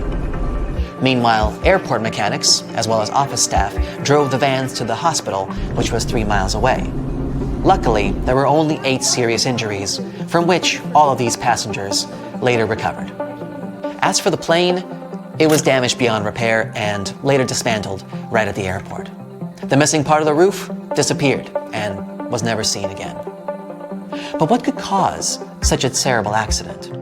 The problem wasn't the age of the aircraft. 19 years isn't that old for a commercial plane, and it hadn't accumulated too many flight hours before the accident happened. But the 35,500 flight hours the plane had traveled included 89,680 takeoffs and landings, which are also called flight cycles. The reason for such a huge number was that the plane performed mostly short domestic flights between the islands. And this number exceeded the number of flight cycles the plane was designed for twice over. Besides, the plane traveled in a salty and humid environment, which also added to the wear and tear. Interestingly, during one interview that followed the accident, passenger Gail Yamamoto remembered that she had spotted a crack in the fuselage when she was boarding. Unfortunately, she was the only one who had seen the damage, and the woman hadn't thought that the crack was important enough to inform the crew. It's important to stress that these kinds of accidents are extremely rare these days. According to Harvard University, given all the steps and measures major airlines and airports take to ensure safety, the odds of you being in an airplane accident is roughly 1 in 1.2 million. That's a 0.0000083% chance. I don't know about you, but I like those odds. And even if something were to happen, like, for example, half the roof falling off, it's a great comfort to know that your trained pilots can still land the plane relatively safely. There are so many ways to make airplanes safer. For example, they could have ejector seats so that every passenger could be rescued. In reality, though, it's way more difficult than it sounds. If there were ejector seats, your trip would be very different. Everyone would have to be strapped into a seat with a harness to make sure they wouldn't fall out of it. Then you would have to wear an oxygen mask all throughout the flight. An emergency can occur at any time. Then, ejection in itself is a big pressure on your body. Even fighter pilots who are physically prepared can still suffer severe injuries. For an average person, this process wouldn't be safe. So, however cool it sounds, ejection seats aren't very practical and are actually quite dangerous. Okay, well, at least they could have a parachute for each passenger. But this wouldn't be very useful either. Parachutes only sound like they can save many lives. First, having them isn't efficient. They're very costly and heavy. So a plane would need to burn more fuel while flying if there were parachutes on board. It would all be worth it, though, if parachutes could make an actual difference to the safety of people, but they can't. Commercial planes aren't designed in a way that would make it safe to jump out of them, especially with a couple hundred people on board. Next, passengers aren't trained to use them. Imagine there's an emergency. The plane is falling, and 200 people are trying to deal with a parachute for the first time in their lives. It would be an absolute mess. Lastly, it's not safe to jump from the high altitudes planes fly at. So, oxygen masks, life vests, and boats are the best life-saving equipment, and every plane has those. You know those huge engines that they have under the wings? Yeah, look at them. They don't look safe at all. Birds can get pulled in, and it actually happens. They could at least put a grate in front of the rotating parts to prevent birds from getting in there. Turns out those engines pull inside huge amounts of air, and this is crucial for them to work properly. The more air gets swallowed, the more air gets compressed, mixed with fuel, and burned. And then, more of it gets pushed out from the other side, keeping the plane going. A cover at the front would be a barrier, significantly reducing the air inflow that is crucial for the proper work of the engines, and this would endanger the passengers. But hey, don't be too upset. Birds fly way lower than planes do, so they're only in danger for a few minutes at the beginning of the flight while the plane is climbing altitude, and at the very end when the plane is landing. So very few of them ever get pulled in, and if they do, it's never a threat to the engines or passenger safety. Planes also don't change up the gears like cars do, so technically they can't go backwards. The reason for this is that planes don't need to go backward. They can just turn around and move in the opposite direction, but face first. The only time when they need to move backward is when they have to get to the gate. And for those times, there's help. Pushback tractors. Those are small vehicles that can connect to airplanes and move them in the required direction. Watch out for those next time you fly. But technically speaking, planes can go backward if the engines start pushing the air forward instead of backward, but this is very dangerous for everyone around.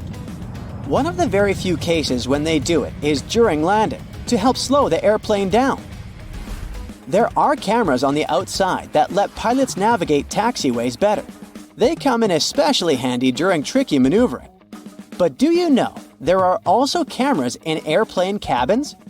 You can relax, there are no cameras in the lavatories. But yes, they are there in the cabin, and for security reasons only. Flight attendants monitor them to see what's not visible from their own seats. Of course, flight attendants can check everything just by walking down the cabin, and that's exactly what they do most of the time. So, cameras are mostly used during takeoff and landing, when everyone, including flight attendants, is supposed to sit down, as those are the most dangerous stages of a flight.